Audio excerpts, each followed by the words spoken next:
ശ്രമിക്കാം. വളരെ പ്രധാനപ്പെട്ട ഒരു വിയോഗ വാർത്തയാണ് ഇപ്പോൾ പുറത്തു വരുന്നത്. മലയാള ചലച്ചിത്ര മേഖലയെ സംബന്ധിച്ചിട്ടും ഇന്ത്യൻ ചലച്ചിത്ര മേഖലയെ സംബന്ധിച്ചിട്ടും നികത്താനാവാത്ത നഷ്ടമുണ്ടായിരിക്കുന്നു.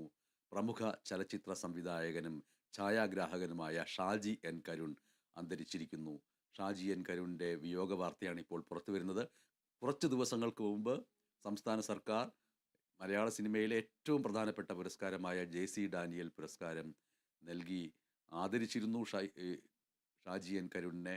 ഷാജി എൻ കരുണിൻ്റെ വിയോഗ വാർത്ത ഇപ്പോൾ പുറത്തു വരികയാണ്. മലയാള സിനിമയെ സംബന്ധിച്ചിട്ട് വലിയ വിയോഗ വാർത്തയാണ് അത്. ഏറെക്കാലം അരവിന്ദൻ എന്ന സംവിധായകൻ്റെ കീഴിൽ, അതും ലോക പ്രശസ്തനായിട്ടുള്ള സംവിധായകനായിട്ടുള്ള അരവിന്ദൻ്റെ ഒപ്പം അദ്ദേഹത്തിൻ്റെ സിനിമകൾക്ക് ഒക്കെ ഛായാഗ്രഹണം നിർവഹിച്ചുകൊണ്ട് വ്യത്യസ്തമായ ചലച്ചിത്ര ഭാഷ്യം നമ്മുടെ കേരളത്തിൽ നിന്ന് ദേശീയ തലത്തിലേക്കും ലോകതലത്തിലേക്കും ഉയർത്തിവിട്ട സംവിധായകനായിരുന്നു ഷാജി എൻ കരുൺ. ഷാജി എൻ കരുൺ അരവിന്ദൻ കൂട്ടുകെട്ടിലൂടെ ഉണ്ടായിട്ടുള്ള അർത്ഥഗർഭമായ ആഴമേറിയ കലാമൂല്യമുള്ള സിനിമകളുടെ ചരിത്രം നമ്മുടെ മുന്നിലുണ്ട്. ഇപ്പോൾ ഷാജി എൻ കരുൺ വിടവാങ്ങിയിരിക്കുന്നു. JC ഡാനിയൽ പുരസ്കാരം നൽകിയ വേദിയിൽ തിരുവനന്തപുരത്ത് അദ്ദേഹത്തെ കൂടെയുള്ളവർ താങ്ങിപ്പിടിച്ചാണ് കൊണ്ടുവന്നിരുന്നത്. അത്രത്തോളം പരിക്ഷീണമായ ഒരു രൂപത്തിലാണ് അദ്ദേഹത്തെ ഏറ്റവും ഒടുവിൽ കണ്ടത്. പുരോഗമന കലാസാഹിത്യ സംഘത്തിൻ്റെ പ്രധാനപ്പെട്ട പദവി അദ്ദേഹം വഹിച്ചിരുന്നു. അരവിന്ദനോടൊപ്പം ദീർഘകാലം ചലച്ചിത്ര ഛായാഗ്രാഹകനായി തൻ്റെ കലാജീവിതം തുടർന്ന ഷാജി എൻ കരുൺ പിന്നീട് പിറവി എന്ന സിനിമ സംവിധാനം ചെയ്തുകൊണ്ടാണ് തൻ്റെ സംവിധാന മികവ് ലോകം എങ്ങും പ്രകടിപ്പിച്ചത്. അത് ഫ്രാൻസിൽ നടന്ന കാൻ ഫിലിം ഫെസ്റ്റിവലിൽ ഏറ്റവും പ്രധാനപ്പെട്ട പുരസ്കാരം നേടുകയുണ്ടായി.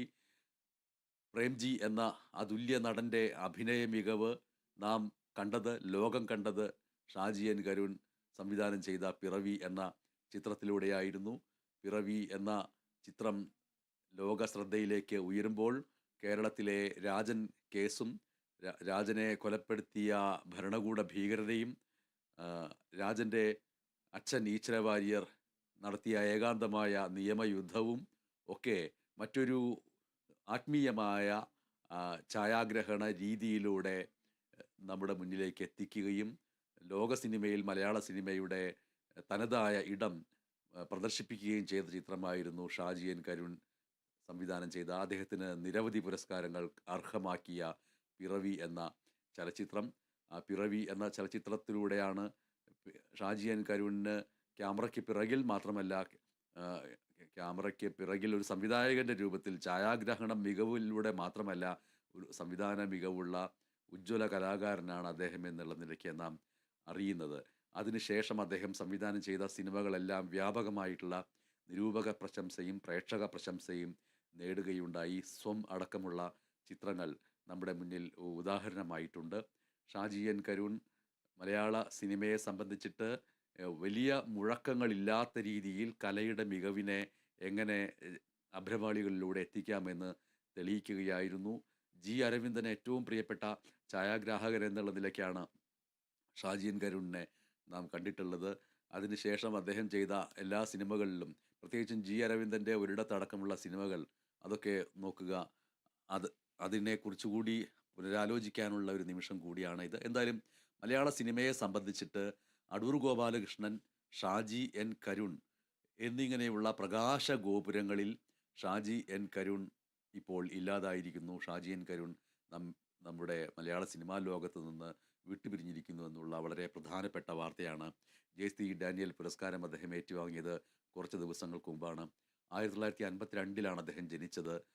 73-ാമത്തെ വയസ്സിലാണ് ഷാജി എൻ കരുണിൻ്റെ അന്ത്യം. ദേശീയ അന്തർദേശീയ തലങ്ങളിലൊക്കെ മലയാള സിനിമയെ അടയാളപ്പെടുത്തിയ അതുല്യ പ്രതിഭയാണ് അന്തരിച്ചിരിക്കുന്നത്. പിറവിക്ക് ശേഷം സ്വം, വാനപ്രസ്ഥം, കുട്ടിസ്രാങ്ക് തുടങ്ങിയ സിനിമകൾ, അതിൽ മോഹൻലാലിനെ സംബന്ധിച്ചിട്ട് അദ്ദേഹത്തിൻ്റെ അഭിനയ ജീവിതത്തിലെ ഏറ്റവും പ്രധാനപ്പെട്ട നേട്ടമായിട്ട് കരുതപ്പെടുകയും മോഹൻലാലിൻ്റെ അഭിനയ മികവ് അന്താരാഷ്ട്ര തലത്തിലുള്ള പ്രേക്ഷകരിലേക്ക് എത്തിക്കുകയും ചെയ്തു എന്ന് പറയപ്പെടുന്ന വാനപ്രസ്ഥം എന്ന സിനിമ, അത് മലയാളത്തിൽ നിന്ന് ഒരു കലാമൂല്യമുള്ള സിനിമയ്ക്ക് അന്താരാഷ്ട്ര ചലച്ചിത്ര പ്രവർത്തകരുടെയും സാങ്കേതിക വിദഗ്ധരുടെയും കൂട്ടായ്മയോടുകൂടി മുന്നോട്ട് കൊണ്ടുപോകാൻ കഴിഞ്ഞുവെന്നുള്ളത് ഏറ്റവും പ്രധാനപ്പെട്ട കാര്യമാണ്.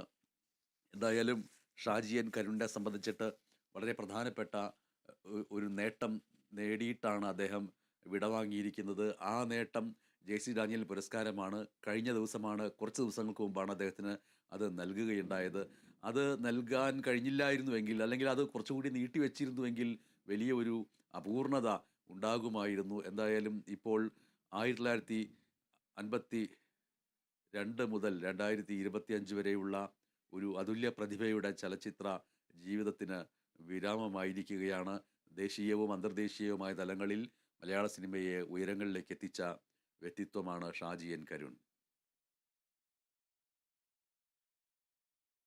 അതുല്യ വിവരങ്ങളുമായിട്ട് ചേരുന്നു. അതുല്യ, എപ്പോഴായിരുന്നു ഈ വിടവാങ്ങൽ?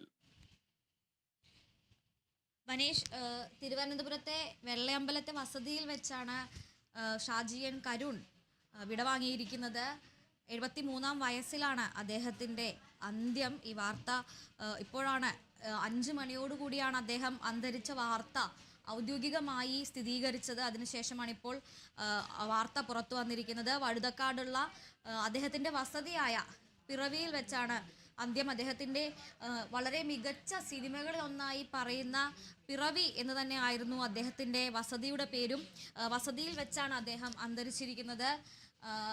ദേശീയ തലത്തിൽ മാത്രമല്ല, അല്ലെങ്കിൽ കേരളത്തിൽ സംസ്ഥാന തലത്തിൽ മാത്രമല്ല, അതിനും അപ്പുറത്തേക്ക് മലയാള സിനിമയെ ഉയർത്തിയ ഒരു സംവിധായകനാണ് ഷാജി എൻ കരുൺ, അല്ലെങ്കിൽ ഛായാഗ്രാഹകനാണ് ഷാജി എൻ കരുൺ എന്ന് തന്നെ പറയേണ്ടിയിരിക്കുന്നു. ഏതാണ്ട് 40ഓളം സിനിമകൾക്ക് അദ്ദേഹം ഛായാഗ്രഹണം നിർവഹിച്ചിട്ടുണ്ട്. അതുപോലെ തന്നെ കുമ്മാട്ടി പോലുള്ള സിനിമകളിലൂടെയൊക്കെ വളരെ അധികം ആളുകൾക്കിടയിലേക്ക് ഇറങ്ങിച്ചെന്ന ജി അരവിന്ദൻ്റെ ഛായാഗ്രാഹകൻ എന്ന നിലയിലാണ് അദ്ദേഹം മലയാളത്തിലെ എന്നല്ല, ദേശീയ അന്തർദേശീയ തലങ്ങളിലെ സിനിമാ പ്രേമികൾക്ക് പോലും അദ്ദേഹം സുപരിചിതനായത് അരവിന്ദൻ എന്ന സംവിധായകൻ്റെ അതുല്യനായ ഛായാഗ്രാഹകൻ എന്ന നിലയ്ക്കാണ്. ഒരു നിയോ നോയർ അല്ലെങ്കിൽ ഒരു നവഭാവുകത്വ സിനിമയ്ക്കൊക്കെ അദ്ദേഹം വലിയൊരു ഊർജം പകർന്നു നൽകിയിട്ടുണ്ട്. പിറവി, വാനപ്രസ്ഥം, സ്വപാനം എന്ന അത്തരത്തിൽ കലാമൂല്യമുള്ള ചിത്രങ്ങളെ അദ്ദേഹം മലയാളത്തിന് സമ്മാനിച്ചിട്ടുണ്ട്. ഒരു സമാന്തര ആർട്ട് സിനിമകൾ, അതായത് കൊമേഴ്ഷ്യൽ സിനിമകൾക്കൊപ്പം തന്നെ മുഖ്യധാരയിലേക്ക് ഈ സമാന്തരമായിട്ടുള്ള ആർട്ട് സിനിമകളെ കൂടി അദ്ദേഹം എത്തിച്ചിട്ടുണ്ട് എന്നുള്ളതാണ്. അദ്ദേഹത്തിൻ്റെ പിറവി, ആദ്യത്തെ ചിത്രമായ ഈ പിറവിക്ക് കാൻ ഫിലിം ഫെസ്റ്റിവലിൽ ഗോൾഡൻ ക്യാമറ ആ വിഭാഗത്തിൽ പ്രത്യേക പരാമർശമടക്കം നിരവധി പുരസ്കാരങ്ങൾ ലഭിച്ചിട്ടുണ്ട്. അതുപോലെ തന്നെ അദ്ദേഹത്തിൻ്റെ സ്വം എന്ന് പറയുന്ന ചിത്രം കാൻ ഫിലിം ഫെസ്റ്റിവലിലെ മത്സര വിഭാഗത്തിലേക്ക്, ഔദ്യോഗികമായിട്ടുള്ള മത്സര വിഭാഗത്തിലേക്ക് തിരഞ്ഞെടുക്കപ്പെട്ട ഏക മലയാള ചലച്ചിത്രമായി ഇന്നും നിലനിൽക്കുന്നുണ്ട് എന്നുള്ളതാണ്. അന്ന് അദ്ദേഹത്തിൻ്റെ തന്നെ രണ്ടാമത്തെ ചിത്രമായിരുന്ന സ്വം ഇപ്പോഴും മലയാളത്തിലും ദേശീയ തലത്തിലും എല്ലാം നിരവധി സിനിമകൾ വന്നുപോയിട്ടും കാൻ ഫിലിം ഫെസ്റ്റിവലിലേക്ക് തിരഞ്ഞെടുക്കപ്പെട്ട ഏക മലയാള ചിത്രമായി അദ്ദേഹത്തിൻ്റെ സ്വം എന്ന ചിത്രം നിലനിൽക്കുകയാണ്. അദ്ദേഹം പാം ദി ഓറിന്, കാനിലെ ഏറ്റവും വലിയ പുരസ്കാരമായ പാം ദി ഓറിന് ഈ സ്വം എന്ന് പറയുന്ന ചിത്രം നാമനിർദ്ദേശം ചെയ്യപ്പെട്ടിരുന്നു.